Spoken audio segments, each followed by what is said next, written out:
నమస్తే, welcome to ఈహా TV.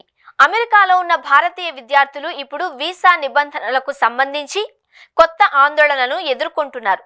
ఒక విధానంలో సంభవిస్తున్న మార్పు వేలాది మంది భారతీయ విద్యార్థుల భవిష్యత్తుపై తీవ్ర ప్రభావం చూపే అవకాశం ఉంది. ప్రస్తుతం భారతీయ విద్యార్థులు డ్యూరేషన్ ఆఫ్ స్టేటస్ నిబంధన కింద తమ చదువులు పూర్తయ్యే వరకు అమెరికాలో నివసించే వెసులుబాటును పొందుతున్నారు. దీనివల్ల వారు విద్యార్థులుగా ఉన్నంత కాలం వీసా గడువు గురించి పెద్దగా ఆందోళన చెందాల్సిన అవసరం లేదు. అమెరికా ప్రభుత్వం ఇప్పుడు ఒక కొత్త వీసా పాలసీ మార్పును పరిశీలిస్తున్నట్లు తెలుస్తోంది.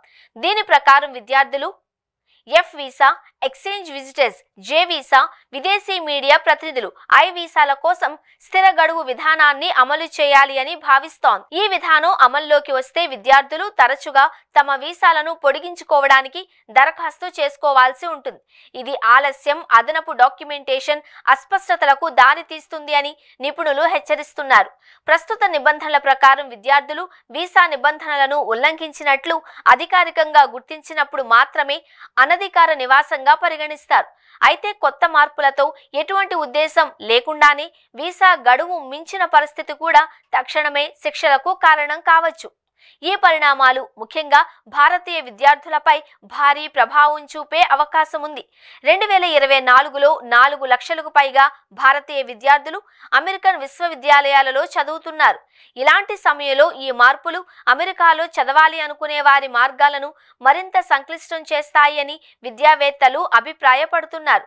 ఇదే విధమైన ప్రతిపాదన 2020లో ట్రంప్ పరిపాలనలో ముందుకొచ్చింది. కానీ తీవ్ర విమర్శలతో వెనక్కి తీసుకున్నారు. ఇప్పుడు అదే ప్రతిపాదన మళ్లీ పునఃప్రవేశం చేసే అవకాశం ఉంది. అయితే ఈసారి ప్రజల అభిప్రాయం లేకుండానే అమలు చేసే అవకాశం ఉంది అనే ఆందోళన నెలకొంది.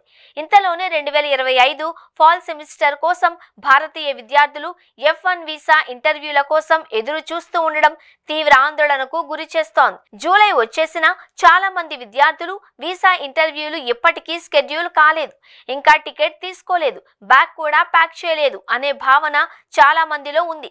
ఈ అస్పష్టతకు గల కారణం ఇప్పుడు వైరల్ అవుతోంది. అమెరికా నిజంగా అంతర్జాతీయ విద్యార్థులకు ఎంత స్వేచ్ఛ ఇవ్వాలనుకుంటుంది అన్నది ప్రశ్నగా మారింది. ఈ విద్యార్థులు తమ భవిష్యత్తును ఏ విధంగా పథకం చేసుకోవాలి అన్నది ఆలోచించాలి. చదువు అనేది ఒక అభ్యాసంగా ఉండాలి. కానీ ఈ విధానాలు చదువును వీసా లెక్కల మధ్య చిక్కుకునే పరీక్షలా మార్చేస్తే విద్యార్థులు భయంతో వెనక్కి తగ్గే అవకాశాలు పెరిగిపోతాయి. అమెరికా వలస విధానాలు స్వాగతం పలకాల్సిన వారిని భయపెట్టకూడదు అని నిపుణులు, విద్యార్థులు అభిప్రాయపడుతున్నారు. శిక్షణ పొందేందుకు వెళ్లే యువతను నిబంధనల పేరుతో నలిపితే అది అమెరికాకే నష్టము అనే వాదన బలంగా వినిపిస్తోంది.